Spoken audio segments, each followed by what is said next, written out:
Hello viewers, আসসালামু আলাইকুম। আমি মামুন হাসান। আজকে আমরা দেখাবো কিভাবে আপনারা আপনাদের পুরাতন জন্ম নিবন্ধনটাকে নতুন ভার্সনে আপডেট করে নিতে পারেন। এবং আমরা আমাদের যে জন্ম নিবন্ধনগুলো বাংলায় থাকে, আমাদের এরকম অনেকেরই জন্ম নিবন্ধন আছে বাংলায়।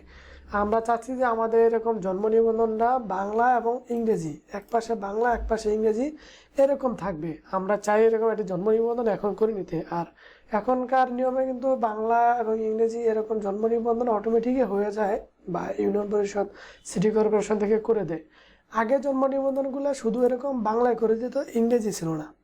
তো আমাদের যাদের এরকম বাংলা জন্ম নিবন্ধন আছে, আমরা চাচ্ছি যে আমাদের জন্ম নিবন্ধন এরকম বাংলা এবং ইংরেজি দুইটাই ওয়েবসাইটই হচ্ছে BDRIS। এই ওয়েবসাইটে আসার পরে আমরা এখান থেকে এই ওয়েবসাইটে আসবো। এখানে আমরা হোম পেজে ক্লিক করব। হোম পেজে আসার পর আমরা জন্ম নিবন্ধন, এই জায়গা থেকে জন্ম নিবন্ধনের তথ্য সংশোধনের আবেদন, এই জায়গায় ক্লিক করার পরে আমরা আমাদের যে জন্ম নিবন্ধনটা আছে বাংলায়, সেই জন্ম নিবন্ধনের নাম্বারটা এখানে বসায় দিব। আমরা আমাদের জন্ম নিবন্ধন নাম্বারটা বসায় দেওয়ার পরে এই জায়গায় আমরা আমাদের জন্ম তারিখটা বসায় দিব। আমাদের ওই কাগজে যে জন্ম নিবন্ধন থাকবে নাম্বার এবং যে জন্ম তারিখ থাকবে আমরা সেটাই দিব।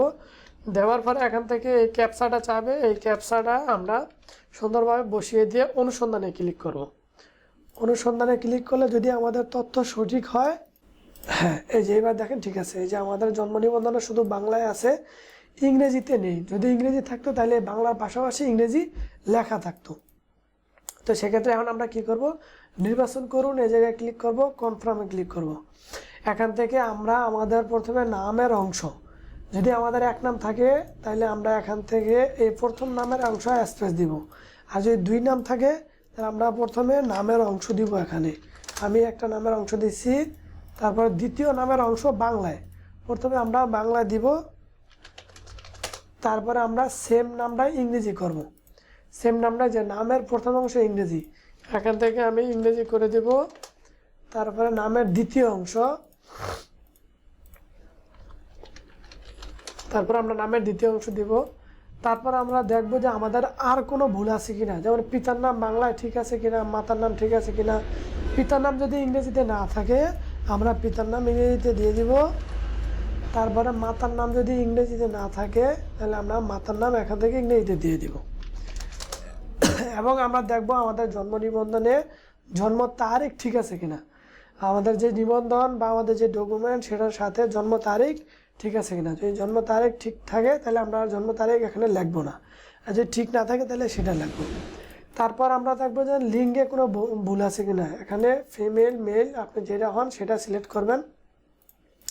তারপর আপনি চাইলে আপনার জাতীয়তা দিতে পারেন, এনআইডি দিতে পারেন, এবং আপনি চাইলে আপনার পিতা মাতা কোন জাতীয়তা সেই জাতীয়তা দিয়ে তারপর দিতে পারেন। তারপর আমরা আরেকটা জিনিস খেয়াল করব, জন্মস্থানের ঠিকানা সংশোধন এবং স্থায়ী ঠিকানা। আমরা এই দুটোটা ঠিকানায় আপডেট করে দেব। এর কারণ হলো আমাদের নতুন আপডেট ভার্সনে স্থায়ী ঠিকানা এবং জন্মস্থান দুটোটা ঠিকানায় উল্লেখ থাকে। তো আমরা সেক্ষেত্রে আমাদের স্থায়ী ঠিকানা এবং জন্মস্থান দুইটাই আমাদের যেই জায়গায় আছে সেই জায়গায় আমরা আপডেট করে দেব। তো আমি এখানে আপডেট করে দিচ্ছি আমারটা, আপনারা এখানে সেম আপডেট করে দিবেন বাংলা এবং ইংরেজি। আপনারা খেয়াল করবেন ভালো করে, এক পাশে বাংলা এক পাশে ইংরেজি, এক পাশে বাংলা এক পাশে ইংরেজি, আপনাদের উভয় পাশে দুটোটা ঠিক আছে কিনা।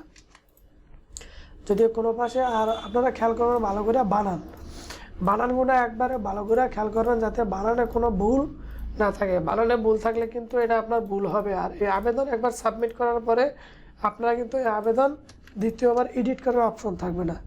তো এই সবগুলো অপশন পূরণ করার পরে আপনারা ভালো করে খেয়াল করবেন। খেয়াল করার পরে আপনাদের যে কোনো একটা ডকুমেন্ট এখানে আপলোড করে দিতে হবে। তো আমি একটা ডকুমেন্ট এখান থেকে, সাপোজ এই ডকুমেন্টটা আপলোড দিচ্ছি, এটা ওই ব্যক্তির নিবন্ধনাদি ব্যক্তির জাতীয় পরিচয়পত্র, এখান থেকে সিলেক্ট করে দিয়ে আমি একটা মোবাইল নাম্বার দেব। আর যদি অলরেডি মোবাইল নাম্বার থাকে তাহলে তো সেটা ওটিপি যাবে। মোবাইল নাম্বার দেওয়ার পর আমি ওটিপিতে ক্লিক করব, এখানে ওটিপি দেব। এখানে ওটিপি দেওয়ার পর এটা সাবমিট হবে। সাবমিট হলে আপনারা সাবমিটের যেই ডকুমেন্টটা থাকবে সেই ডকুমেন্ট নিয়ে আপনারা আপনাদের সিটি কর্পোরেশন, ইউনিয়ন পরিষদ অথবা আপনাদের যেই জেলা অফিস আছে সেই জেলা অফিসে যাবেন, ওনারা আপনাদের এরকম যে জন্ম নিবন্ধন আছে এরকম জন্ম নিবন্ধন থেকে আপনাদের আপডেট করে এরকম ভার্সনের জন্ম নিবন্ধনটা সংশোধন করে দিয়ে দিবে, এবং কি বাংলা এক পাশে ইংরেজি এক পাশে, এই দুইটা জন্ম নিবন্ধন মিলেই একটা।